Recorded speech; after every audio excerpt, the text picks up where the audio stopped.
Bom, agradeço o convite, quer dizer, convite entre aspas, né, porque eu não sei se está todo mundo aqui da economia, mas um pouco a ideia, se eu não me engano, dessas palestras no início do semestre, era justamente para, a partir de alguns temas selecionados, os alunos pudessem ter contato com as distintas áreas que compõem a estrutura curricular aqui do curso de Ciências Econômicas da UF.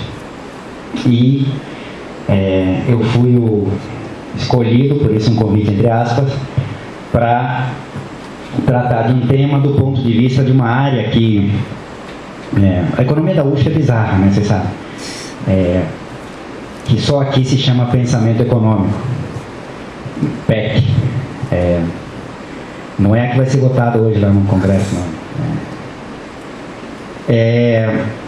E aí, bom, agradeço o convite, vou tentar fazer isso, ou seja, tentar enquadrar o tema que foi proposto e que está divulgado nos cartazes, com o sentido dessa área de pensamento econômico dentro da estrutura curricular aqui do curso de Ciências Econômicas da UF.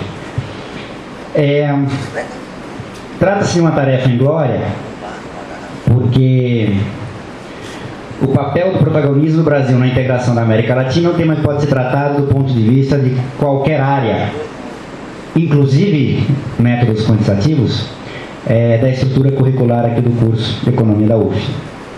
E, portanto, eu admito que eu tive um certo trabalho em tentar fazer um link entre a área de pensamento econômico e a temática, mas vamos ver se eu consegui dar conta disso. Primeira coisa, então, importante, principalmente para quem não é aqui do curso, pode ser que serão poucas pessoas, mas o que se chama aqui de pensamento econômico, que são 4 disciplinas obrigatórias, PEC 1, 2, 3, 4, pode ser, guardadas as devidas proporções, entendido como o que se costuma entender por aí afora, como história do pensamento econômico. Ou seja, trata-se de resgatar as teorias e as formulações teóricas dentro da ciência econômica a respeito dos temas econômicos, desde que essa ciência existe não necessariamente como ciência separada das outras, mas desde que um pensamento propriamente econômico se estabelece, não por casualidade histórica, no processo de formação da economia mercantil capitalista. A primeira pergunta que se coloca, e talvez nesse sentido o termo pensamento econômico da UF seja melhor que o outro, história do pensamento econômico, por que raio estudar essa porcaria? Por que estudar a história do pensamento econômico ou PEC? Eu sei que todos vocês ainda se perguntaram isso uma vez na vida. Pelo menos uma vez na vida.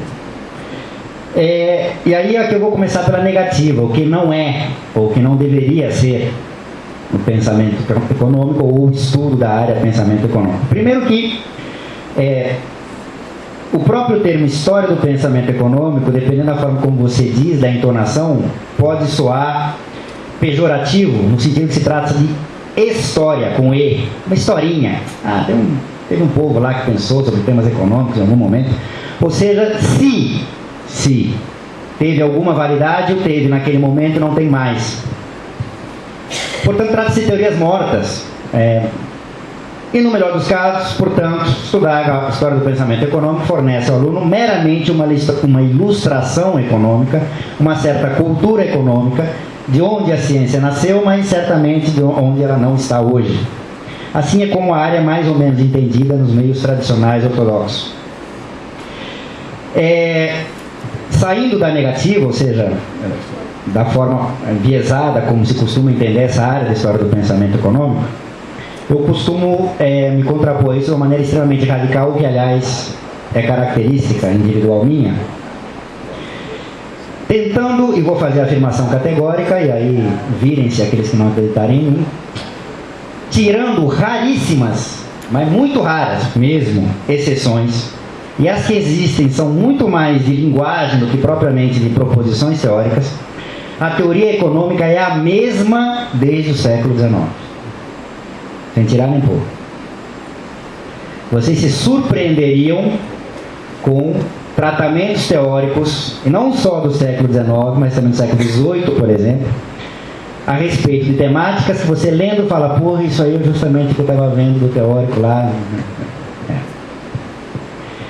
O que nos traz um problema, porque se a teoria econômica é a mesma, em grande sentido, desde o século XIX, isso significaria então que toda a teoria econômica é, no mínimo, anacrônica, ou seja, está fora de lugar.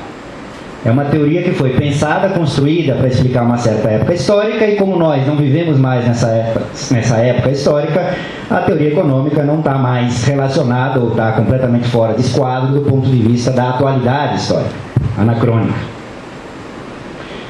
Embora isso seja verdade para grande parte da teoria econômica, não se pode generalizar. Por que não? E esse é o ponto-chave.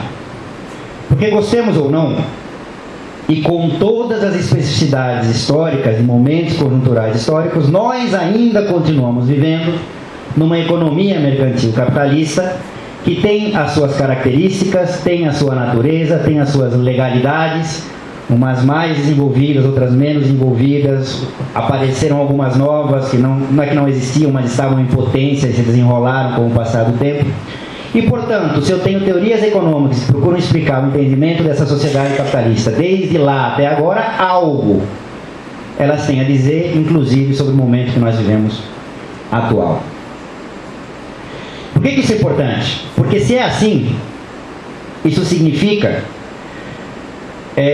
que a teoria econômica contemporânea, que vem de lá, não é única.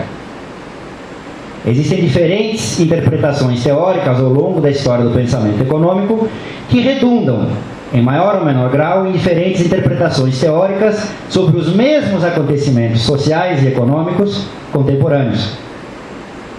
E, portanto, uma das vantagens, certamente não a única, de estudar a história do pensamento econômico, é que você pode resgatar debates que ficaram, aspas, perdidos em algum momento lá na história desse pensamento econômico, debates que, deliberadamente ou não, ficaram interditados, e o acesso a eles para vocês é negado, por razões de conveniência ou inconveniência da teoria econômica dominante da época.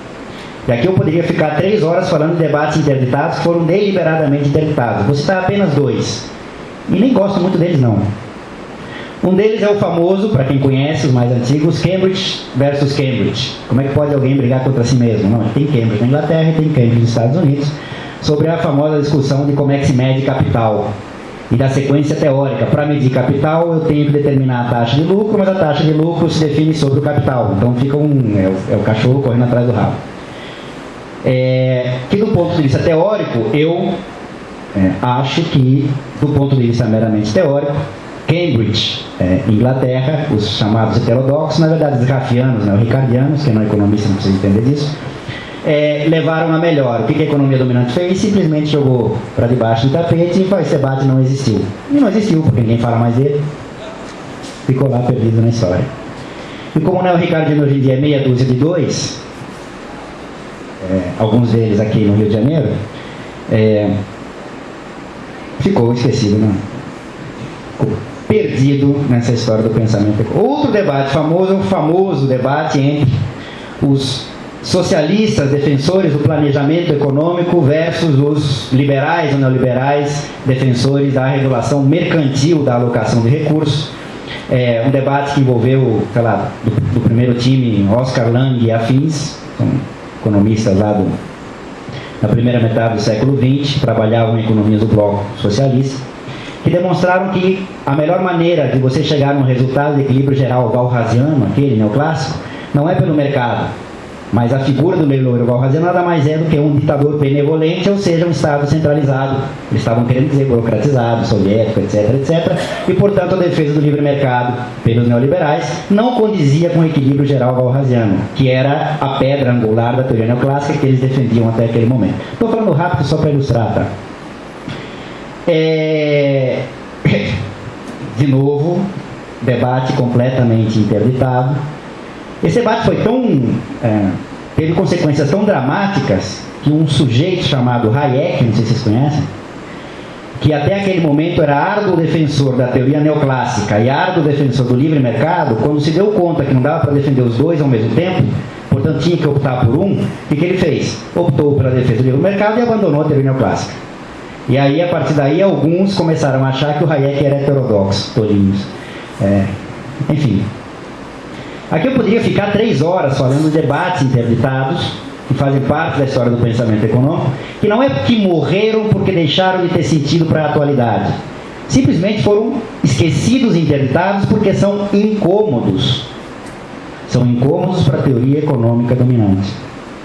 Portanto, se tem algum sentido estudar a história do pensamento econômico para além da mera ilustração da cultura econômica, que já é um argumento válido, eu acho que esse, o resgatar os debates interditados, é certamente um dos mais robustos. Até porque o debate econômico, volta ao início, não mudou desde o século XIX.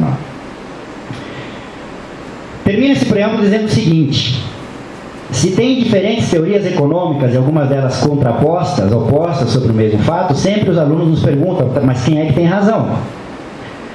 Quem é que é o detentor da verdade? Como se a teoria econômica fosse uma receita de fazer bolo que tem a receita correta e as outras estivessem erradas. Até que se fosse assim seria fácil. A resposta seria: faz o bolo. O bolo que ficar mais gostoso, você... Existem teorias econômicas distintas porque elas provêm de distintas tradições filosóficas, porque elas provêm de distintos posicionamentos ideológicos sobre o mesmo fato social, sobre o mesmo fato econômico dentro do fato social, se vocês quiserem. E, portanto, interpretar a teoria econômica como uma receita de bolo, como algo certo e, portanto, tudo mais está errado, é, no mínimo, ser um profundo desconhecedor de qual é o âmbito e o escopo da teoria econômica. Eu não sei se vocês estão entendendo o que eu estou falando, mas com isso você pega todos os manuais e joga aqui não tem lixo, né? Na lata do lixo. Serve inclusive para macro e microeconomia. Se vocês querem aprender macro e microeconomia, não leiam o manual do Blanchard, não leiam o manual da USP, não leiam o manual do Varin ou do Pindick Rubinfeld. Tem coisa muito melhor sobre isso, garanto. É mais difícil. Bom, se pensar fosse fácil. Enfim, se faz algum sentido, portanto, espero que tenha feito, estudar pensamento econômico, a história do pensamento econômico, o que isso tem a ver com a América Latina, com o Brasil e com integração regional? Aqui eu vou partir de uma afirmação que eu pretendo demonstrar. Várias teorias, como eu disse no início, lidam com o assunto, tratam o assunto. Umas de maneira mais específica sobre subassuntos, outros subassuntos. Mas, se você pegar teorias, diferentes teorias do comércio internacional, a discussão da integração regional está quente hoje em dia, voltou à moda. Se você pega modelos de macroeconomia aberta, também se discute, por exemplo, coordenação de política econômica, monetária, fiscal e cambial dentro de áreas que têm integrado seus mercados, etc, etc. Para não falar das questões de moeda única, etc, etc. Então, várias teorias tratam o assunto, várias teorias, portanto, têm algo a dizer sobre a integração regional na América Latina e qual é o papel do Brasil. Convidaram Marcelo Cacanholo, não convidaram outro, então eu vou aqui gastar meu tempo com aquela que eu acho que melhor entendeu esse assunto. Cuidado, melhor entendeu não significa que não tenha entendido sem problemas, que não tenha limites, que não tenha buracos teóricos e interpretativos, ou seja, que não dá conta, por exemplo, de alguns assuntos, que é a minha posição. Mas, com todas essas limitações, eu acho que é a que melhor entendeu o assunto. Que é o que se chama de teoria marxista da dependência. Eu vou tentar explicar isso. Portanto, não é teoria da dependência, é teoria marxista da dependência. Vamos ver se eu dou conta de explicar isso na maior parte da minha intervenção, que é o que eu pretendo fazer a partir de agora. Primeira coisa importante, e é um assunto que vem, de novo, desde o século XIX, o que raios é a América Latina? E aí não adianta a definição, a versão tradicional de Google, Wikipédia, de que a América Latina, tudo que tem do Rio Grande para baixo. Se bem que hoje em dia a conceituação deve ser um pouco diferente, né? Porque tem tanto chicano lá do Rio Grande para cima que de repente, enfim. Mas a própria noção originária da América Latina já é uma noção conservadora, que é para dizer tudo aquilo que faz parte da América, mas não é bem americano, ou seja, tudo aquilo que não é Estados Unidos e Canadá. Ou seja, do México para baixo, seríamos todos pertencentes à América Latina. Isso é uma noção, um critério, no mínimo, pouco rigoroso. Primeiro porque algo não se define apenas pela negação. Nós somos América Latina porque não somos nem americanos nem canadenses. Segundo, porque dentro do Rio Grande para baixo, como costumo dizer, tem gregos, troianos, australianos, neozelandeses e latino-americanos. Eu quero dizer com isso que há mais diferenças para baixo do Rio Grande, do México para baixo, do que semelhanças. Há mais especificidades, e não só entre países, mas entre grupo de países, entre formações sociais, entre formações étnicas, entre formações culturais, que fazem com que um não enxergue no outro alguém semelhante. E os exemplos aqui são os montes. Para começar com a questão da língua. Talvez hoje em dia seja menos... Ainda bem que o Javier chegou agora. Talvez hoje em dia seja menos drástico, mas o Brasil nunca se achou pertencente à América Latina. A gente fala português, eles falam outra coisa. Espanhol, tá, Javier? Argentinês é um negócio meio... Mas não é só a questão da língua, a própria formação do povo. Por exemplo, a presença dos escravos e dos negros na sociedade brasileira apesar de maltratada, clara e algo que salta aos olhos. Você vai no Chile, eu não estou de sacanagem, tá? Eu vi essa cena. Eu era criança, mas eu me lembro. Negros brasileiros exilados por conta da ditadura militar no Brasil, um grupo de sambistas, um trio lá, negros, andando na rua do Chile, e a criançada chegava assim e passava a mão na pele para ver se saía a sujeira da pele do indivíduo. O preconceito é que não tem negro no Chile. Bom, não tinha na época, hoje em dia tem muito pouco. Não faz parte do povo chileno a presença do negro. Para citar um exemplo, as sociedades andinas, com forte presença de nações originárias ou indígenas, para usar a terminologia anterior, não tem nada a ver com a formação, por exemplo, do povo hondurenho, que é uma mistura, uma mistura entre colonizador espanhol, descendentes de piratas, com escravos negros e índios, um negócio completamente diferente. E Honduras é desse tamanho. Então o espirro está em El Salvador, que não tem nada a ver com o povo hondurenho, enfim. Diferenças na formação do povo. Que se traduz em diferenças culturais, diferenças históricas. A própria forma da colonização não é a mesma nos distintos países. Enfim, estou tentando aqui deixar claro que existe muita especificidade que faz com que muita gente importante, muito teórico social importante, relute, se não rechace, a categoria América Latina. Não faria sentido. Porque se só tem diferença entre os distintos países, para que tratá-los como semelhantes se eles são diferentes? Tem inclusive um colega nosso que ele pensa assim, né? Não vou citar nomes. Bom, não se trata de desconsiderar essas diferenças, ao contrário. Mas se os distintos países e micro-regiões da América Latina são tão distintos e específicos, o que pode ter semelhante entre eles que nos permita tratá-los, embora com especificidades, dentro de uma mesma categoria América Latina? Isso é uma pergunta extremamente relevante.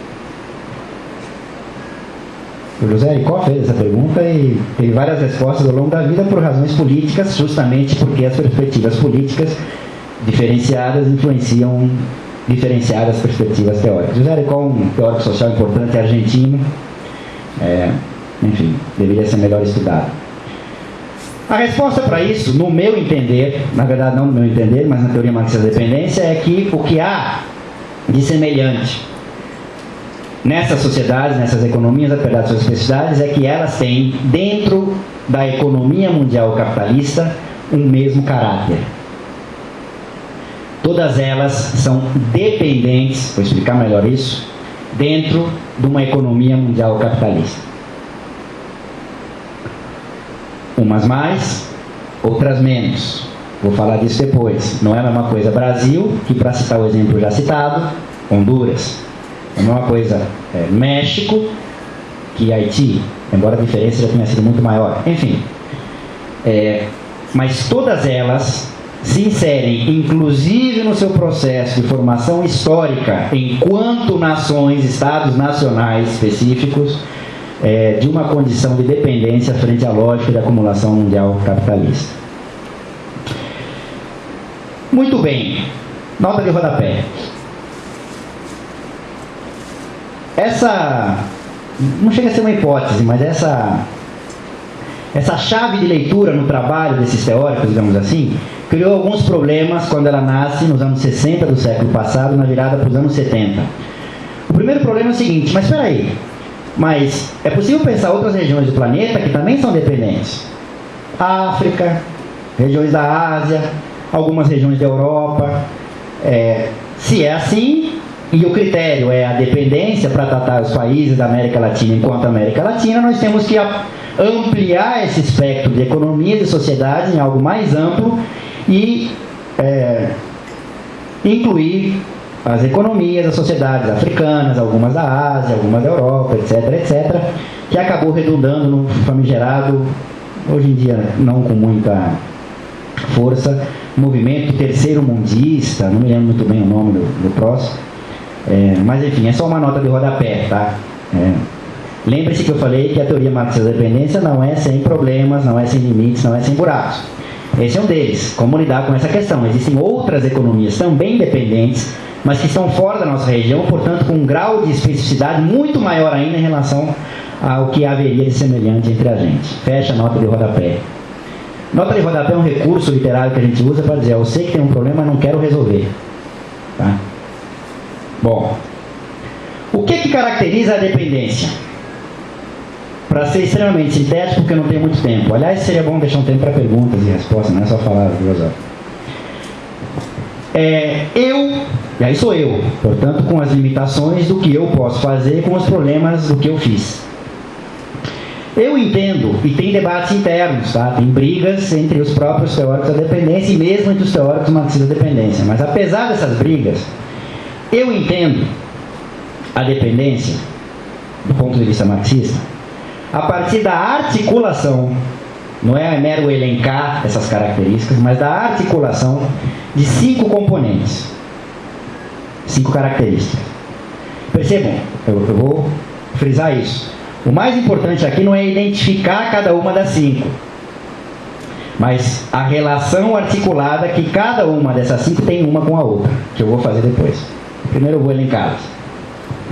Primeira delas, o que se chama, e é a categoria que está sendo mais resgatada ultimamente, às vezes de maneira equivocada, mas isso é um outro assunto, superexploração do trabalho, ou, para ser mais rigoroso, superexploração da força de trabalho. E aí o meu pressuposto aqui é a teoria marxista do funcionamento do capitalismo. Sinteticamente, o que está contido nessa noção de superexploração da força de trabalho é basicamente o pagamento, a remuneração para a força de trabalho na forma de salário abaixo do valor da força de trabalho, por vários mecanismos. Seja arroz salarial puro e simples, cadê o nosso prospectinho aí da paralisação?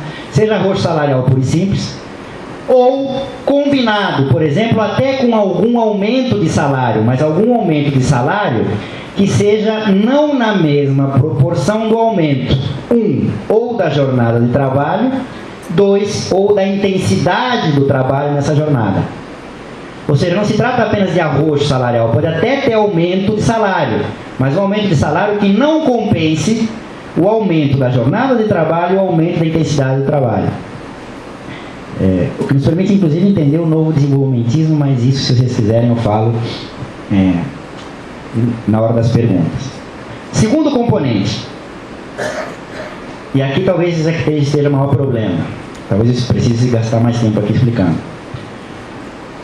A teoria estruturalista da CEPAL chamou isso de deterioração dos termos de troca,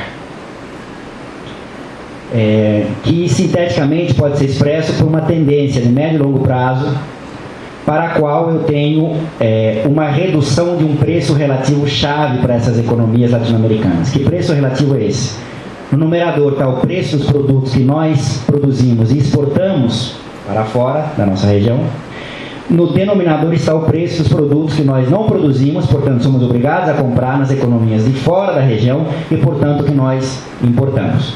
Existe uma tendência à redução dessa proporção, o que significa que, primeiro, por um lado, as coisas que a gente não faz e precisa comprar para continuar produzindo estão ficando relativamente mais caras. E como nós não as produzimos, nós somos obrigados, para comprá-las, a ter um esforço exportador brutal para conseguir divisas e com essas divisas comprar essas importações cada vez mais caras. Sendo extremamente reducionista, é mais ou menos assim que se entende a famigerada deterioração dos termos de troca. Mas isso é uma teoria não marxista do funcionamento dos preços.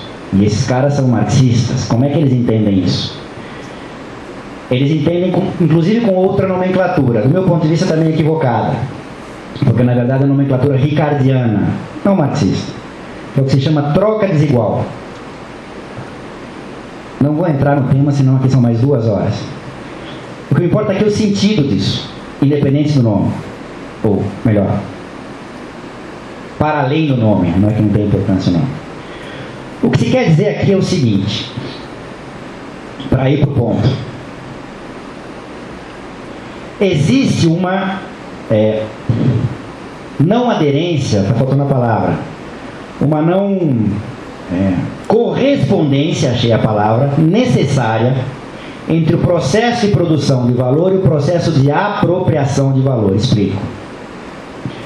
Resgatando Marx, capítulo 1 do livro 1, se você tem distintos capitais que produzem a mesma mercadoria com distintas produtividades, você tem distintos valores individuais, mas essa mercadoria vai ser vendida pelo mesmo valor de mercado. O que significa que capitais mais produtivos vão ter um valor individual menor do que a média, mas vão vender pela média, portanto se apropriam de uma massa de valor para além daquela que eles mesmos produziram. Então onde é que vem essa massa de valor, chamada mais-valia extraordinária pelo Marx? Não é de Deus, não é do céu. Vem justamente daqueles capitais menos produtivos, que têm um valor individual maior do que a média, se apropriam da média e, portanto, tem um mecanismo de transferência de valor dos capitais menos produtivos para os mais produtivos. Que beleza, o capitalismo é meritocrático. Foi ironia, tá? Enfim. Mas é real. Então, num primeiro nível de abstração, na verdade mais elevado, na própria determinação do valor pelo tempo de trabalho socialmente necessário, eu já tenho uma transferência de valor de capitais menos produtivos, produzidos aqui, mas que são apropriados por capitais mais produtivos. Se eu consigo identificar nessas economias dependentes, em média, setores que tem nas duas, nelas e nas economias centrais, e em média nas economias centrais eu tenho capitais mais produtivos, dentro da concorrência intrasetorial eu já consigo pensar num mecanismo de transferência de valor que é produzido nas economias dependentes, mas vai ser apropriado e, portanto, vai fazer parte da dinâmica da acumulação das economias centrais. Tem um segundo nível de abstração. Eu falei que Marx era pressuposto. Lá no capítulo 9 do livro 3, que ninguém lê, tem gente que lê e não entende, tem gente que lê e entende e está de sacanagem, enfim, tem de tudo. Tem debates, ou seja, não é só que tem um jeito certo, tem debates sobre o assunto. Mas, sem entrar nos debates, o que o Marx está querendo tratar ali, dentre outras coisas, é o mecanismo de concorrência entre setores distintos. O primeiro é o mecanismo de concorrência dentro de um setor. Lá no capítulo 9 ele está pensando na concorrência entre setores. E, portanto, na tendência pelo processo de concorrência, mais 2 horas só para tratar do assunto, a formação de uma taxa média de lucro, de um preço de produção igual para capitais iguais. Qual é a conclusão do Marx ali? A conclusão ali é a seguinte: setores que em média são mais produtivos vão ter um preço de produção, supondo que a oferta é igual à demanda, e o preço de produção é aquele que vai obter no mercado. Vão ter um preço de produção maior do que o valor que esse setor em média produz. Portanto, esse setor em média vai se apropriar de um valor maior do que ele em média produziu. Que vem da onde? daqueles setores que, em média, têm uma menor produtividade em relação aos outros e, portanto, vão ter um valor maior do que o preço de produção. Trata-se, portanto, de um outro nível de abstração, uma outra forma de transferência de valor entre setores. De novo, se eu penso as economias dependentes da América Latina vis-à-vis as economias centrais e identifico que, em média, os setores mais produtivos estão lá e não cá, notem, não é que não possa ter setor com produtividade alta aqui, é que, em média, setores mais produtivos estão lá do que aqui. Eu identifico uma segunda forma de transferência de valor de setores menos produtivos aqui para setores mais produtivos lá. Então percebam, no fundo, para ser correto, para ser rigoroso, não se trata, desse ponto de vista aqui teórico da teoria marxista da dependência, nem de troca desigual, nem de deterioração dos termos de troca. Se trata, em última instância, de, via concorrência intra e entre setores, de mecanismos de transferência de valor, porque existe uma dialética entre produção e apropriação do valor. Sim, é Marx.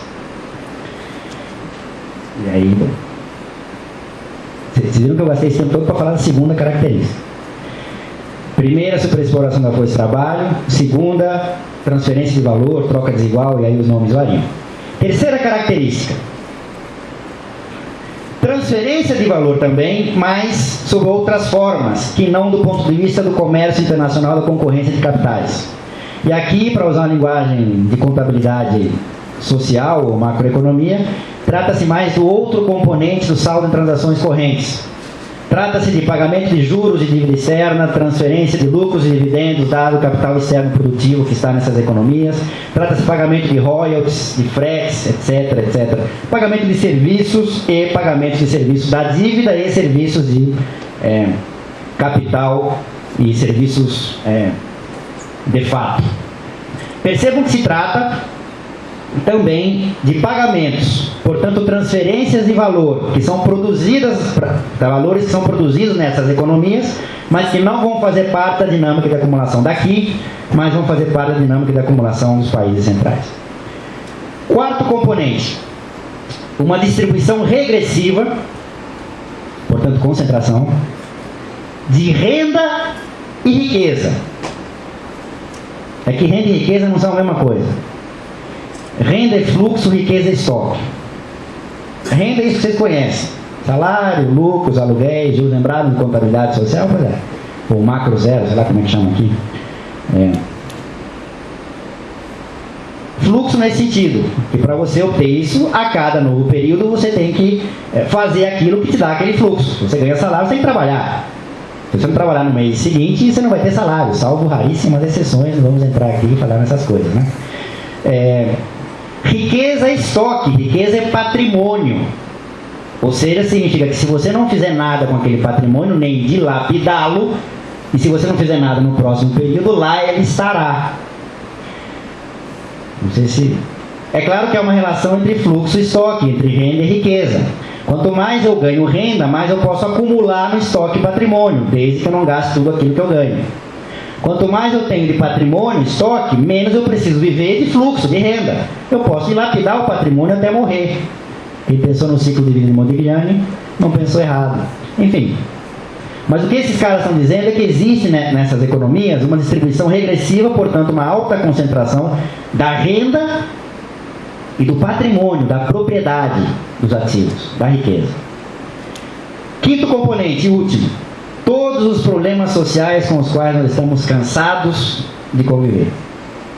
Não vou listá-los. Bom, para um pouco. Superexploração da força de trabalho. Tudo bem, o Marx não usou o termo, até porque não era uma categoria que fazia sentido para ele no nível de abstração lá do Capital e principalmente no nível de abstração do livro 1. Vou ter tempo de explicar. Mas, porra, que o capitalismo tem como legalidade o aumento da taxa de mais-valia pelo meio que der, se ele conseguir arrochar salário e ou aumentar a intensidade do trabalho, aumentar a jornada de trabalho sem o correspondente aumento de salário, faz parte justamente da sua natureza. Não é? Concentração de renda e riqueza, Quem leu a Lei Geral da Acumulação Capitalista, eu acho que pode diretamente fazer uma correspondência da legalidade, Lei Geral da Acumulação Capitalista, e a consequente concentração de renda e riqueza. Problemas sociais oriundos disso, idem a Lei Geral da Acumulação Capitalista. Quem não está convencido, leia aquele final que é a ilustração estatística. O Marx tinha ilustração estatística no final de alguns capítulos dele. Por que eu estou fazendo essa brincadeira? Porque, peraí, você está me dizendo, você está linkando características que presumidamente são características específicas de economias capitalistas dependentes, mas essas características fazem parte de toda e qualquer economia capitalista. Que raio de especificidade é essa? Deliberadamente, eu não citei aqui a segunda e a terceira. Agora, os dois mecanismos de transferência de valor, seja o primeiro, troca desigual, transferência de valor pelo comércio internacional, ou transferência de valor, seja pelos outros mecanismos de pagamento de serviços de capital, para usar a terminologia tradicional. Porque isso sim é específico de uma economia dependente. Como eu falei ao início, o que define é ruim. O que caracteriza uma economia dependente não é o elencar as características, é a articulação entre elas. Passo a isso. Se a gente junta a segunda e a terceira, a troca desigual, a transferência de valor pela concorrência internacional, com o outro mecanismo de transferência de valor do serviço do capital, qual é a conclusão que a gente chega? Que eu tenho determinantes estruturais nas economias dependentes que fazem com que uma parcela do valor produzido por essas economias faça parte da dinâmica da acumulação, não delas, mas das economias centrais. É como se eu tivesse um vazamento de valor. São condicionantes estruturais da dependência. Alguns analistas críticos desta teoria, não porque sejam críticos, na verdade críticos eles não têm nada, eles têm críticas a essa teoria. Por exemplo, Fernando Henrique Cardoso, o próprio, e José Serra, o próprio, escreveram um artigo criticando esse tipo de perspectiva. Eu não vou entrar nessa sacanagem, mas enfim. É que tem piada de bastidor dizendo que eles não escreveram um artigo porque na verdade... Não, deixa pra lá. Piada de bastidor a gente conversa nos corredores. Tentando associar, ou melhor, tentando denegrir para interditar esse debate, que ficou interditado durante 30 anos no Brasil. Tem teóricos dessa corrente que são brasileiros e ficaram conhecidos na América Latina inteira, menos no Brasil. Só começaram a ser conhecidos a partir do ano 2000. Porque aí um já tinha morrido, o outro já tinha bandeado politicamente, enfim. Esse debate foi interditado. Qual foi a maneira de interditá-lo? Uma prática, qual? Esses caras que eu citei agora e outros, com grana da Fundação Ford, e a Fundação Ford dá dinheiro desinteressadamente, tá certo? Com grana da Fundação Ford, promoveram suas pesquisas no negócio chamado SEBRAP lá em São Paulo. Tinha que ser a escola paulista, evidente. Para desenvolver um pensamento crítico. Crítico significa anti-ditadura militar, portanto pró-democracia. That's it, nada mais além disso. Um pensamento heterodoxo. Mas tinham que ser eles, não podiam ser os outros. Como é que eles interditaram esse debate da teoria marxista da dependência? Eles pegaram esses mecanismos de transferência de valor e falaram, tá vendo o que eles estão falando? Eles estão cometendo o mesmo erro do Celso Furtado, que lá nos anos 60 dizia que essa economia, ao concentrar muito a renda e a riqueza, vai estagnar. Não vai conseguir crescer. Esses caras estão dizendo, com argumentos marxistas, exatamente a mesma coisa. Porque eles estão mostrando aqui que as economias capitalistas dependentes produzem uma massa de valor, grande parte e crescente dessa massa de valor não é apropriada nessas economias, mas fora, o que significa que eu tenho aqui uma restrição, para usar uma linguagem pós-moderna, externa ao crescimento dessas economias. Eles estão dizendo que a economia vai estagnar, eles são estagnacionistas. Eles podem ter 1000 problemas, mas certamente o estagnacionismo não é um deles. Por quê? Primeira característica. O fato de que eu tenha mecanismos estruturais de transferência de valor das economias dependentes para as economias centrais não impede o processo de acumulação de capital, vulgo no economês, crescimento das economias dependentes. O que acontece é que, dados esses mecanismos estruturais de transferência de valor, essa economia dependente está obrigada, não é uma alternativa, a aumentar a produção de valor. Ainda que uma parcela crescente do bolo produzido de valor vá ser apropriado lá fora e não fique aqui, não faça parte da dinâmica, como é que eu faço para acelerar o crescimento aqui dentro? Aumenta o bolo, porra. Aumenta a produção de valor, de mais valor, para ser mais específico e mais rigoroso. E como é que se aumenta a produção de mais valor? Pau nos trabalhadores e superexploração da força de trabalho. Percebam, não é que nas economias centrais esse mecanismo não exista para acumular capital. É claro que existe. É só ver como é que eles estão respondendo à crise hoje. Quando precisa, eles implementam. Às vezes, aliás, eles implementam mesmo quando não precisa. Mas, enfim. O que eles têm que a gente não tem? Eles não têm acesso a uma massa de valor que eles se apropriam, que não é produzida por eles, mas por economias dependentes, porque nós somos as economias dependentes. Eu vou melhorar isso melhor depois. E notem, a superexploração da força de trabalho como resposta das economias dependentes aos seus condicionantes estruturais de dependência leva como consequência às características 4 e 5. Distribuição regressiva de renda e riqueza e todos os problemas sociais daí advindos. Percebam, se é assim, o que caracteriza o desenvolvimento capitalista de uma economia dependente, se eu pudesse fazer isso num quadro, eu colocaria as características 2 e 3 como os componentes estruturais da dependência, associados a, isso é fundamental, eu vou chegar no Brasil e na América Latina, tá? Associados a elementos conjunturais, isso é crucial, porque se essas economias são dependentes, elas serão dependentes de uma forma ou de outra, justamente de acordo com a conjuntura da economia mundial. Basicamente, não é só, mas basicamente, tem duas coisas importantes que nos sinalizam essa conjuntura. Primeira delas, o crescimento ou não da economia mundial. Se a economia mundial, para usar uma linguagem muito rigorosa, está bombando, está crescendo de maneira acelerada, isso implica de alguma maneira que essa economia central está aumentando suas importações. Se a gente der sorte dela aumentar suas importações de produtos que nós fazemos e exportamos, crescem nossas exportações, alivia nossa restrição externa e temos um fôlego conjuntural, porque a economia mundial está crescendo. Agora, se a economia mundial não estiver crescendo, bom, é só fazer o argumento contrário. Outro indicador da conjuntura, o mercado de crédito internacional, que às vezes, mas nem sempre, é indicado pelas taxas de juros internacionais. Qual é o problema? O problema é que nós temos problemas estruturais em balanço de pagamento, porque somos dependentes e precisamos financiá-los. Precisamos passar a sacolinha no mercado de crédito internacional. Quais são as condições conjunturais desse mercado de crédito internacional? Boas? Está sobrando crédito? Está barato? Ufa, beleza. Não, está uma merda, não tem crédito, está caro. Fudeu. O que eu estou querendo mostrar aqui para vocês é que, além dos componentes estruturais da dependência, eu tenho componentes conjunturais, que aliviam, se o cenário externo estiver favorável, ou agravam os condicionantes estruturais, se o cenário externo estiver desfavorável. Por que isso é importante? Porque isso condiciona a necessidade maior ou menor da superexploração da força de trabalho como um mecanismo de compensação dos mecanismos de transferência de valor, estruturais e agravados ou aliviados pelo cenário externo da conjuntura internacional.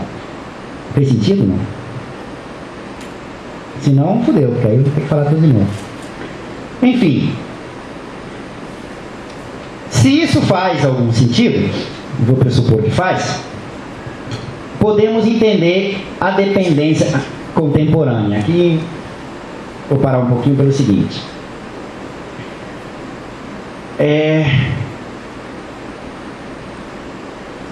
Esse tipo de abordagem tem um quê de esquematicidade e, como todo esquema, é perigoso. Dentre esses perigos do esquema está a sedução de você aplicar o esquema ipsis literis para qualquer momento. Coisa que é um mal que atinge a qualquer ser humano, inclusive marxistas, embora alguns não sejam seres humanos, enfim. Não é um manual isso. Isso aqui não é o Blanchard, não é o Warren, não é o Pindick, não. Quero entender uma economia capitalista. Fiz o curso de PEC 2, então eu vou aplicar o livro 1 primeiro, que se não tiver livro 2 e 3, não adianta muito. Segundo que ali você tem as leis e tendências. Você está perdendo justamente, talvez o que haja mais rico, que é justamente a historicidade dentro dessas legalidades. Por que eu estou dizendo isso? Porque se o capitalismo não é o mesmo, hoje, em relação ao século XIX, em relação ao começo do século XX, em relação ao entre-guerras, em relação ao segundo pós-guerra, etc. E a dependência é justamente uma situação específica, de regiões específicas dentro desse capitalismo, isso significa que a historicidade também é a dependência. A dependência dos anos 60 do século passado não é igual à dependência de hoje. Está relacionada à lógica do capitalismo mundial de hoje, contemporâneo. Então, como é que a gente consegue entender a dependência contemporânea? Por isso que eu fiz esse preâmbulo. Bom, acho que eu vou inverter a ordem do que eu tinha pensado aqui. Primeira coisa é o seguinte: o que aconteceu entre 2002 e 2007? Os condicionantes estruturais da dependência foram resolvidos? Não. Tolinhos. Muitos disseram que sim, inclusive alguns chefes de Estado. Não entenderam nada. O que mudou não foi a estrutura. O que mudou foi a conjuntura. O que aconteceu entre 2002 e 2007 é que nunca antes na história, não é do Brasil não, da América Latina, tivemos ao mesmo tempo tantas condições favoráveis no cenário externo. Nunca. Pode pegar a história da América Latina inteira, e olha que é vasta. A economia mundial, não vou dizer crescendo muito, estava crescendo razoavelmente bem. Já teve fases na época do capitalismo que ela cresceu mais. Mas o que mais importa não é nem a taxa de crescimento, que era relativamente alta, mas é que quem estava acima da média do crescimento mundial, e não era só a China, portanto puxava mais a economia mundial, portanto aumentava mais as suas importações, se especializou nas importações exatamente, olha que coisa, parece plano divino, exatamente naqueles produtos nos quais nós, América Latina, nos especializamos em exportar a partir dos anos 90. Já éramos, mas aprofundamos essa reprimarização das exportações, para usar uma linguagem extremamente rigorosa. Deu uma puta sorte. As exportações bombaram, para usar uma categoria mais rigorosa ainda. Bombaram tanto que o saldo da balança comercial da América Latina inteira explodiu. Sobrava dinheiro na conta comercial. Sobrava tanto dinheiro na conta comercial que mesmo a balança de serviços, que é estruturalmente deficitária, porque somos importadores de capital, somos economias dependentes, não comia aquele superávit comercial. Nós tínhamos saldos positivos enormes em transações correntes. Sobrava dinheiro. Sabe o que é isso? Não sabe, né? Pois é. Sobrou dinheiro. Nota de rodapé. O Brasil chegou a emprestar dinheiro para o FMI. O Lula achou o máximo isso. Achou que era país central. E aí tem o efeito Polishop que a Bianca gosta, né? Não era apenas isso. Porque não era só uma questão da economia mundial crescer mais, e os países que cresciam mais eram justamente aqueles que importavam aquilo que a gente exportava. Não, é mais do que isso. O mercado de crédito internacional nunca teve tão bom, nem na época do Delfim. Lembra? Cadê o pessoal de brasileiro aí? O Delfim, na época do endividamento externo, justificou o fato de ter super endividado o país, dizendo assim: mas estava barato. Que nem você comprou banana, assim. Por que você comprou muita banana? Porque estava barato. Como se dívida fosse banana, né? Eu lembrei disso que o Gustavo Franco vem fazer palestra quinta-feira, mas deixa pra lá. Enfim. Ele disse isso em algum momento. Se a gente pudesse pagar de externa com banana, eu concordaria com ele, mas como tem que pagar em dólar... do que eu estava falando? Ah, sim. O mercado de crédito internacional entre 2002 e 2007 estava bombando. Crédito farto, sobrava para eles e, portanto, para a gente. E as taxas de juros internacionais estavam tão baixas, que as taxas reais de juros eram negativas. As taxas reais, tá? Não. Ou seja, a gente não precisava nem de dinheiro, porque estava sobrando dinheiro, E mesmo quando precisasse, por alguma razão, captar algum recurso, estava sobrando e estava barato. Que maravilha. A América Latina cresceu horrores. Inês, nessa época, o Brasil também cresceu muito. Só que comparado com os países da América Latina, só cresceu mais do que um, o Haiti.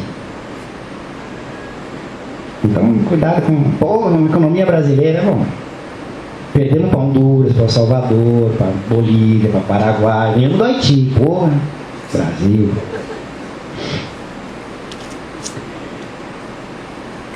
Aí, em 2007, virou a coisa. O cenário externo se modificou completamente, virou sinal. Para quem anda de ônibus, sabe o que é freio de arrumação? Não? O ônibus começa a encher, as pessoas vão ficando tudo no mesmo lugar. O motorista vê, quer que a coisa se espalhe, ele freia. Aí dá aquela espalhada, tá com o mar, serve. Freio de arrumação. Uma crise brutal na economia mundial capitalista. Por que essa crise brutal? Daqui eu preciso gastar um tempinho para falar do capitalismo contemporâneo.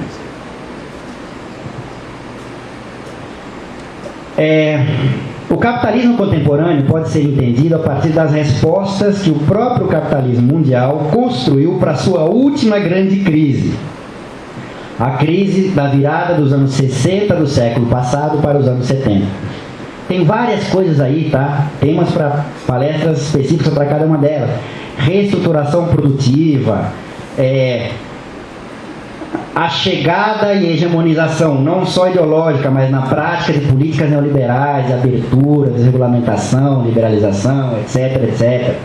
Uma aceleração brutal da rotação do capital que leva a um aumento da taxa periódica de lucro relacionada com os processos de reestruturação produtiva, enfim. Tem 1000 elementos que compõem essa resposta do capitalismo à sua última grande crise, dos anos 60, que deu um novo fôlego de crescimento para ele a partir dos 70, 80, 90. E inclusive 2000, 2007, que era quando ele estava bombando. Mas tem uma em específico que eu sempre falo dela porque ninguém entende. Acho que eu vou desistir, porque continuam entendendo, né? Que alguns chamam de financiarização, enfim.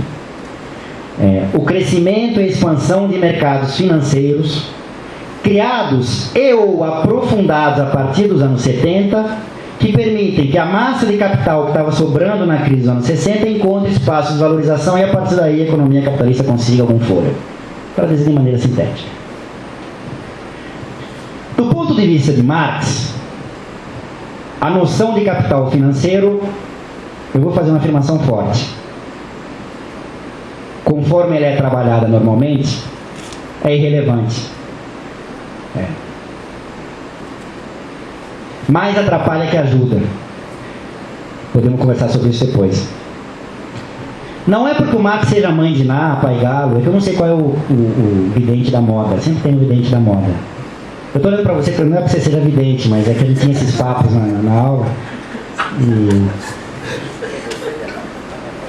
quando a gente estava no prédio antigo, lá na Tiradentes, era melhor, porque lá era uma confluência dessas coisas, né? Ali perto lá da Tiradentes tinha de tudo, né? Tinha terreiro, tinha igreja metodista, católica, umbanda, enfim, tinha de tudo. E tinha Jesus no último andar, né? Alexei. Enfim. Não é porque Marx lá no século XIX tivesse antevisto que o capitalismo no final do século XX, começo do século XXI, ia se desenvolver por uma lógica de valorização assentada naquilo que lá no século XIX o Marx chamou de capital fictício. Não, ele não tinha bola de cristal. O que ele conseguiu, e para isso a genialidade, foi entender a forma como o capitalismo funciona. E lá ele identificou uma coisa, falou, isso aqui pode ser desenvolvido pela lógica do capital, e foi, por uma eventualidade histórica, que é o famigerado capital fictício. Vou explicar rapidinho. Tentar, pelo menos. Primeiro, capital fictício não é capital a juros.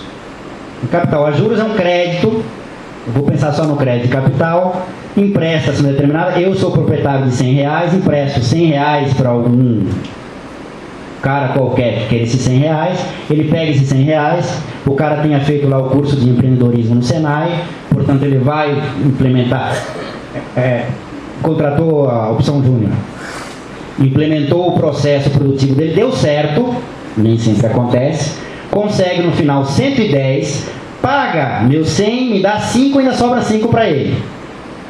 Essa relação minha com ele é capital a juros. Eu emprestei meu capital, ele tomou emprestado me prometendo pagar juros e deu certo, às vezes não dá. Não é isso o capital fictício. O capital fictício é o seguinte: imagine esse mesmo cara que quer implementar o seu negócio, só que ao invés de tomar crédito direto de quem é proprietário do capital a juros, ele, por exemplo, escreve uma folha de papel assim: prometo pagar a quem me der certa quantia de dinheiro agora, lá na frente, quando o meu negócio é certo, com uma determinada quantia, a apropriação do valor que foi produzido, parará. Quanto? Bom, aí depende do papel. Leva no mercado de papéis, as pessoas acreditam, compram aquele papel, ou seja, compram aquele direito de apropriação do valor futuro, então adquirem esse direito. E, em dando certo o empreendimento, o camarada lá vai pegar um pedaço do valor que ele produziu e vai saldar o que diz naquele título de dívida que ele emitiu períodos antes. Isso é capital fictício. Por que isso é capital fictício? Você vende hoje uma promessa de apropriação sobre um valor que ainda não foi produzido. Pode vir a ser. Aliás, pode vir a ser mais do que ele prometeu. Mas pode vir a não ser também. Vocês estão achando isso aqui uma loucura? Não. Ike Batista. Ele fazia isso. Te vendo agora a tua sociedade, vendo que passa uma parte da minha sociedade para você se apropriar das coisas que lá na frente eu vou conseguir produzir. O problema é que não conseguiu, né, filho? As pessoas acreditaram, compraram os papéis, tem excesso de demanda para os papéis, o preço do papel sobe, ele consegue acumular mais capital do que ele queria originariamente, faz o empreendimento e ainda sobra para coisa que o Hilford chamou de lucro do fundador, enfim. Isso é capital fictício. O capitalismo, depois dos anos 70, se reestrutura, sai da sua crise com base nesse tipo de valorização. Percebam, não se trata de assentar o pé nos mercados financeiros como se eles fossem opostos aos mercados produtivos. Não. Quem pensa assim é keynesiano, que é Marx. O que o Marx está nos mostrando aqui, ou a partir de Marx a gente consegue entender do capitalismo contemporâneo, é que qualquer empreendimento, inclusive produtivo, a partir dos anos 70, tem uma forma de financiamento fictícia. Qualquer uma. Deu certo. 2002, 2007 deu certo. Por que deu certo? Percebam, eu consigo constituir um capital que vai produzir simplesmente pelo fato que eu faço com que as pessoas acreditem e me emprestem dinheiro para isso. Se não fosse isso, esse capital nem existiria. O que significa produção, crescimento, que não existiria.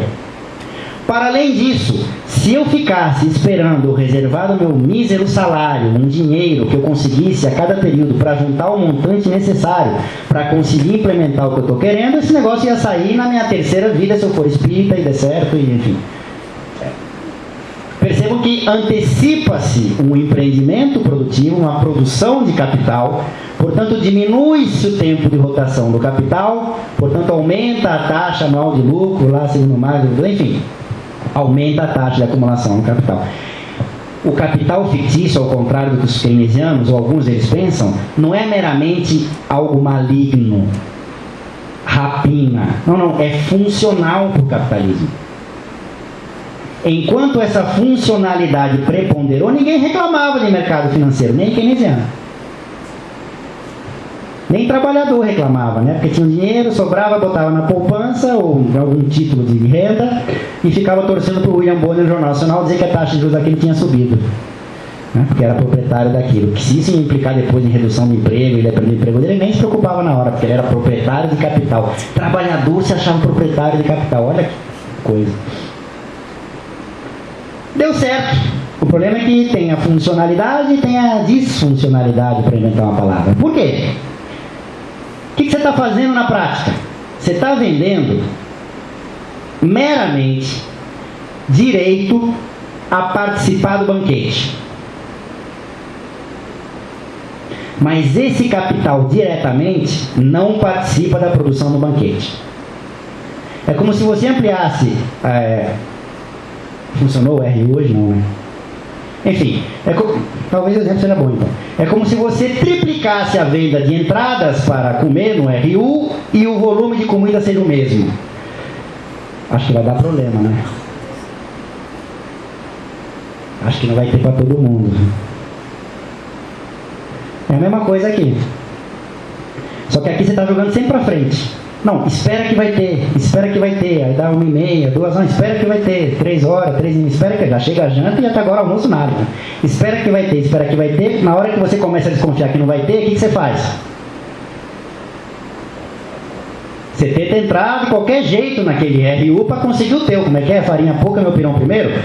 Capital fictício é a mesma coisa, mas não tem para todo mundo. Percebam, se não tem para todo mundo, significa que cada um vai comer um pedaço menor. Sabe como é que chama em economia esse pedaço menor? Taxa de lucro. E quando a taxa de lucro cai, é crise. O que aconteceu em 2007? Por que a crise estoura no mercado subprime imobiliário americano? Teve ensaios dessa crise desde 2001, 2002, na bolha de ativos das empresas.com. Teve 1000 ensaios dessa crise. A Bolsa de Nova York já tinha quebrado em 87, deu até filme, né, Wall Street. Só que não espalhou. Enfim. Por que 2007 deu aquele quiprocó? Era o seguinte. Mercado imobiliário, o banco empresta o dinheiro para você comprar a tua casa, com a especificidade que você dá como garantia a própria casa. Ou seja, você compra uma casa que na verdade não é tua. Será no momento em que você conseguir pagar a integralidade do financiamento. Só que o mercado subprime, importante que é o sub, é que na verdade é um submercado desse crédito imobiliário para indivíduos que têm baixa probabilidade de pagar esse financiamento. Porque não tem emprego fixo, porque acabaram de sair da cadeia. Eu não estou exagerando não, tá? O mercado estava sobrando crédito, já tinha emprestado para todo mundo, vou emprestar para qualquer um. Começou-se a financiar esse tipo de mercado de baixa probabilidade de retorno com farto crédito. Farto crédito significa que a demanda por imóveis estava crescendo porque tinha financiamento, o que significa que o preço dos imóveis cresce.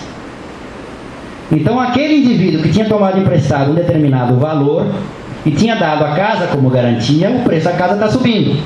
Chega uma hora que o preço dessa casa sobe tanto que é muito maior do que o que ele deve. O que ele faz? Ele vende a casa, paga o empréstimo e ainda fica com algum. Ele não tinha um puto no começo. O que ele faz com esse que ele sobrou? Ele pega da entrada uma nova casa, melhor ainda. São os nouveau riche da classe média americana, achando que estavam ficando ricos. O cara nem emprego tinha e estava ficando rico porque estava especulando com o mercado imobiliário. Então tem um mecanismo de retroalimentação no preço dos imóveis. Como é que os bancos faziam isso? Não é filantropia, porque eles estão emprestando para mercados mais arriscados. Não é o Ivandro que está falando aqui não, ele fala as 4, tá?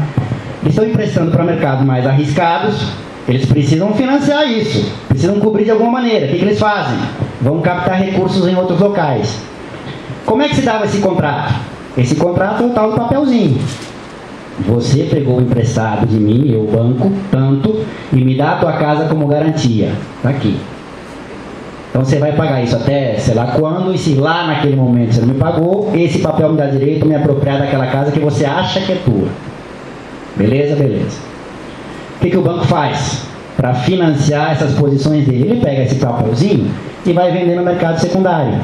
Ele vai repassar o direito de se apropriar da casa no final do período. Só que é um papelzinho meio... um título podre, digamos assim, né? Porque... como é que eu faço para disfarçar a podridão desse papelzinho? Eu pego uma cesta, e tem esse nome mesmo, basket, uma cesta, boto esse papelzinho lá no fundo, escondidinho, e aí em cima desse papelzinho eu vou botando outros papeizinhos. Ação da Petrobras, né? Enfim. ações de empresas que tenham boa imagem no mercado, títulos públicos federais de países que tenham boa imagem no mercado, governo federal americano, de alguns países europeus. No Brasil não tinha, tá? A gente achou que era primeiro mundo, mas no Brasil não tinha, enfim. Tinha ação da Petrobras, tinha ação da... Montavam uma cesta e davam um nome para aquela cesta, e os nomes tinham que ser bonitos. Sei lá, Structured Management Assets, enfim. Nomes bonitos, fundos de investimento, e vendiam para os seus clientes esses fundos. Olha que bom que é, está dando uma taxa esperada, sempre esperado, fictício, de retorno de tanto, é mais do que poupança, bota teu dinheiro aqui, está sobrando, beleza, você vai ser proprietário, olha que beleza, você faz um curso de empreendedorismo financeiro, enfim, e vai ser dono desse troço aqui. Qual é o problema? O problema é que esse papelzinho aqui que está lá escondido, enquanto estava na funcionalidade, ele contribuía para o crescimento da rentabilidade de toda a cesta. Só que esse papelzinho aqui é câncer. O que aconteceu no mercado imobiliário? Aqueles títulos que tinham alta probabilidade de não serem pagos, começaram a não ser pagos. O que significa que na hora que os bancos iam com esses papeizinhos para tentar renegociar, o preço desses papéis começou a cair. Na hora que o preço desses papéis começa a cair, aquela cesta, que é uma média desses papéis, por causa de um, começa a cair. Só que isso aqui caiu tanto, despencou tanto, que a cesta virou pó. Quando eu falo câncer é isso, contaminou todos os outros papéis. Percebam? O que eu estou querendo demonstrar aqui para vocês é que economias dependentes, eu vou passar para o Brasil, América Latina e integração agora. Economias dependentes demonstram o seu caráter dependente mesmo quando estão bem. Essa é a mensagem que eu quero dar para você. Muita gente em 2002, 2007 falou, teoria da dependência não diz mais nada, porque está vendo como essas economias estão crescendo? Sim, mas a questão é por que elas estão crescendo? Porque justamente porque elas são dependentes da economia mundial e as características do crescimento da economia mundial possibilitaram um crescimento maior das economias dependentes. Não nega, afirma a dependência. Tanto é assim que quando vira o ciclo econômico internacional, a gente vai junto. Quer ver a diferença? Nos anos 90, quebrou o México em 94, eu vou esquecer aqui os anos. Turquia, Rússia, 98, Ásia, 97... Brasil 99, Argentina 2001, foi? Foi essa sequência. Qual foi o impacto disso para a economia americana e europeia? Zero, nada. Foda-se. Porque, desculpa, tá?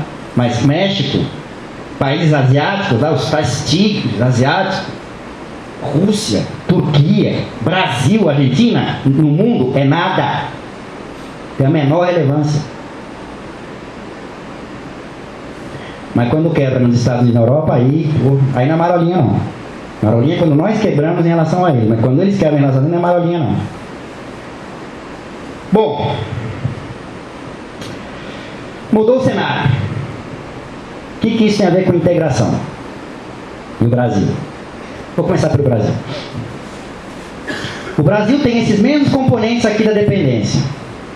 Portanto, é uma economia dependente, mas não é igual às outras. Por que não é igual às outras?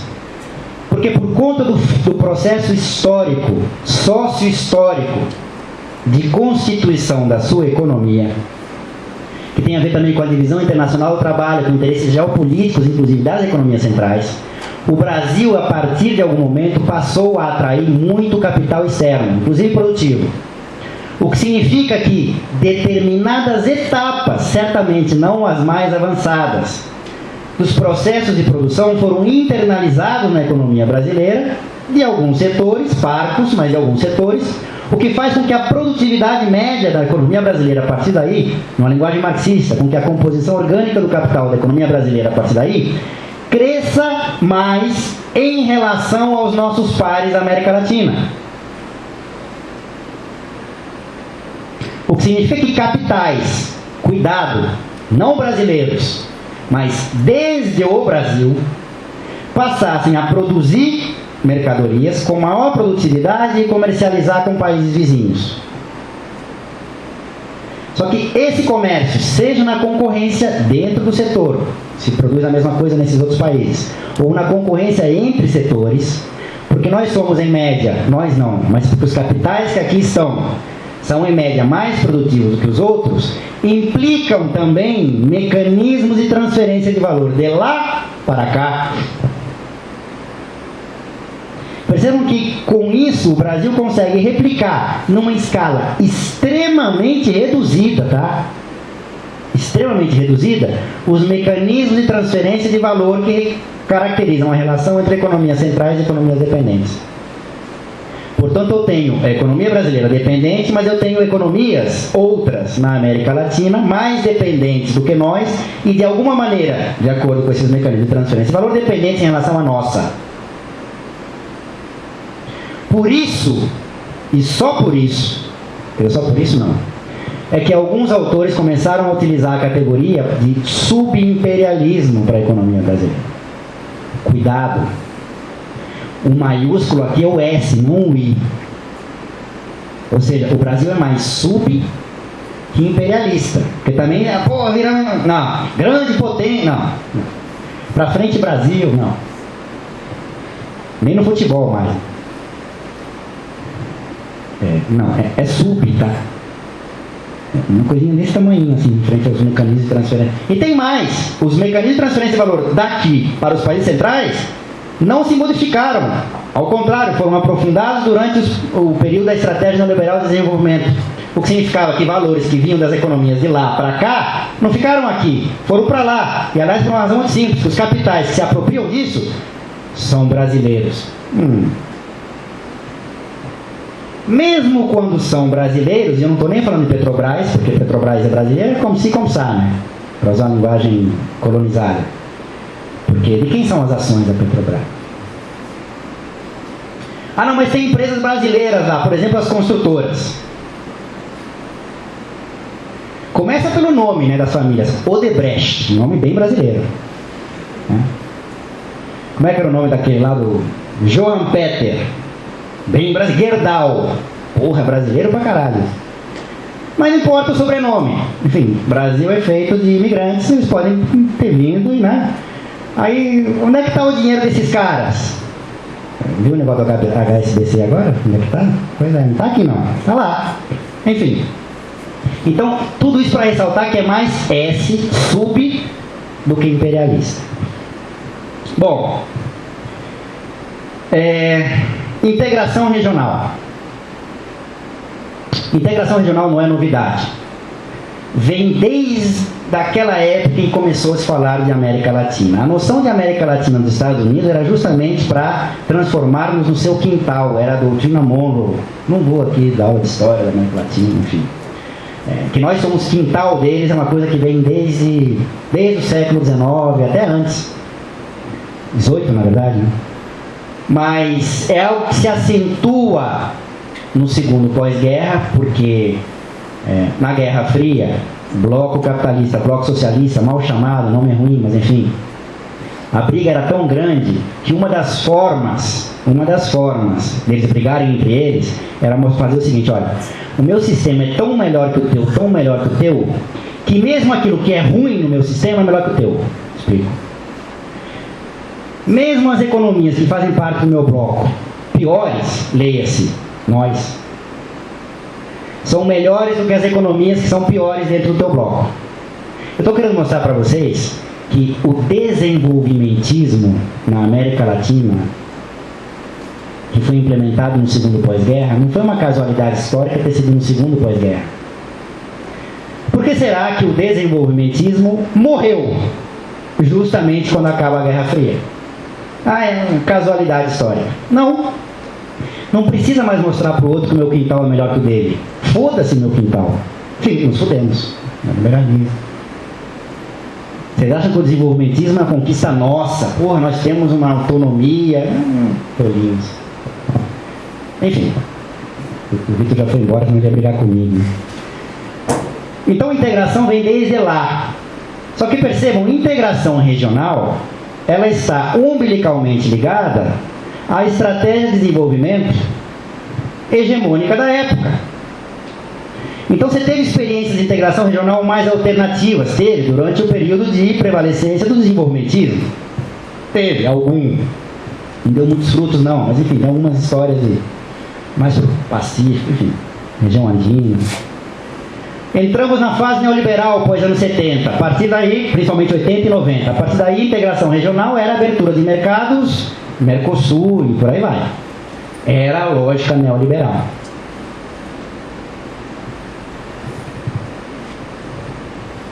O que o neoliberalismo tem a ver com isso? Por várias razões, o que o neoliberalismo fez foi aprofundar o grau de dependência de nossas economias. Piorou o problema. Por várias razões. Portanto, os processos de integração regional, por exemplo, o Mercosul, que têm um sentido neoliberal, aprofundaram os graus de dependência das nossas economias e complexificaram essa dependência entre dependentes. Vire a Argentina em relação ao Brasil. Os argentinos culpam que eles quebraram em 2001 porque o Brasil quebrou em 99. E é isso mesmo. A gente segurava a Argentina. Qual foi o erro dos argentinos? Acreditar no Brasil. Qual foi o erro dos argentinos? Enfim. Por que a integração é um tema importante? Porque o neoliberalismo está em crise. Cuidado. Isso não significa que ele morreu. Longe disso. Está em crise significa dizer que a crise de 2007 foi atribuída, porque tem a razão de ser, à implementação de políticas neoliberais nos países centrais e nos países periféricos. É verdade. Não é o único determinante, mas certamente é um deles. É o mais aparente, o mais visível, por isso o mais tratado. Por isso também não o mais essencial, mas é um dos determinantes. Isso significa que tem experiências anteriores. Venezuela, Bolívia, por conta de um problema específico lá da privatização da água, que deu uma verdadeira batalha na Bolívia por conta da tentativa de privatizar. A coisa não começou nos hidrocarburos, começou pela água. Equador, mas o Equador, por uma razão mais específica, o Equador tem até hoje, mesmo até hoje, uma economia dolarizada, que é um negócio sui generis, e os custos de sair da dolarização são muito altos, sociais, políticos e econômicos. Eles não conseguiram sair ainda da dolarização, embora seja algo, enfim, deixa pra lá. O dólar equatoriano é algo extremamente bizarro, parece a economia da UF. Então, processos de integração alternativos começam a aparecer assim no mapa. Porque estratégias de desenvolvimento alternativas começam a aparecer no mapa. Notem o seguinte, alternativas aqui em relação ao neoliberalismo que aprofundou a dependência. Portanto, se trata de uma tentativa de contestar o neoliberalismo, que em última instância pode ser uma contestação ao grau de dependência. Não é acabar com a dependência, tá? Porque acabar com a dependência significa a gente participar do banquete de lá. Enfim, deixar de almoçar com a criadagem e passar a almoçar com... Estou com casa grande senzala na minha cabeça, não sei porquê. Mas enfim, espernear pelo menos. Vamos a essas alternativas. Qual é o problema do neoliberalismo a partir dos anos 90? Primeiro, as reformas aumentaram a superexploração da força de trabalho, portanto cresceu a massa de mais valor, portanto cresceu a potencialidade de crescimento. Por que não cresceu? Os anos 90 são piores do que os anos 80. Se os anos 80 foram uma década perdida, os anos 90 foram uma década mais do que perdida. Por conta da lógica de valorização do capital fictício, com as especificidades das economias latino-americanas. As taxas de juros eram extremamente elevadas, muito maiores do que as taxas de lucro do capital produtivo, portanto, quem tinha dinheiro não aplicava na produção, quem tinha dinheiro aplicava no mercado financeiro. E aí, para usar uma valorização fictícia do capital. Qual é a primeira? E isso com flutuações conjunturais permanece. Caiu a taxa de juros, mas continua alta o suficiente para superar a taxa de lucro, fazendo com que inversões produtivas sejam, para usar uma linguagem neoclássica, não muito racional. Qual é a primeira alternativa óbvia? Porra, muda isso, né? Muda o mix de apropriação desse mais valor. Ao invés de ter uma lógica mais fictícia de valorização do capital, passa para uma lógica mais produtiva de valorização do capital, um viés bem keynesiano. Como é que você faz isso? Inverte. reduz a taxa de juros, tem condicionantes, tem condições necessárias para isso, não só técnicas econômicas, políticas e sociais, não é simplesmente canetada, mas reduz a taxa de juros para que ela fique abaixo da taxa de lucro e com isso incentiva os capitais a migrarem para a produção e não especularem no mercado financeiro. Sabe como é que chama isso? Novo desenvolvimentismo. Não tem ninguém deles aqui. Novo desenvolvimentismo. Pode dar certo? Percebam, é uma mera mudança de perfumaria na política econômica. Se é uma mera mudança de perfumaria na política econômica, não significa, porque é deliberado, uma mudança na estratégia de desenvolvimento. Não. Não é anti-neoliberal. Mais importante para o meu argumento, não se questiona a superexploração da força de trabalho. É só uma mudança na apropriação do mais-valor produzido. Portanto, do meu ponto de vista, é uma falsa alternativa. Falsa no sentido de ser alternativa e porque não tem a menor condição de ser implementada. A alternativa do capital é outra. Não é mais nos dar alguma concessão. Acho que está mais do que claro isso. Segunda alternativa. A anti-neoliberal. Romper com todas as reformas neoliberais. Reduzir o grau de abertura externa, reduzir o grau de liberalização financeira, re-regulamentar os mercados. Engraçado, né? Só se fala de desregulamentação do mercado de trabalho e financeiro. O mercado de pão ninguém fala em desregulamentar. Por que será no mercado financeiro e de trabalho? Por que será que são tão cruciais? Re-regulamentar isso. Reverter privatizações. E aqui eu posso... Olha o fuzuê que dá esse negócio. Por que a integração, eu vou terminar com isso para perguntas, porque 4 horas temos outra... Por que a integração é importante para isso? Porque reverter essas reformas neoliberais significa não ou diminuir o grau de atrelamento aos mercados externos. Mas continuamos no capitalismo. Se continuamos no capitalismo, continuamos tendo que produzir e vender para reproduzir. Precisamos de mercados para realizar essas produções de mercadorias e valores e mais valores. Se não temos mais acesso a esses mercados externos por uma restrição ou por uma ruptura com as reformas neoliberais, nós temos que criar mercados aqui. O Brasil ainda tem a alternativa de ampliar mercados internos.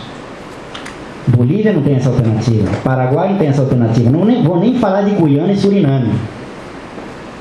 Para esses países, a integração regional alternativa com ruptura das reformas neoliberais é mais importante do que para nós. Mas eu quero terminar com isso. Mesmo o Brasil, achando-se não, o Brasil tem certeza, é que ele está errado. Agora somos países centrais, agora somos império, agora exploramos os outros países. Tem nacionalistas de direita que assim fala, tá?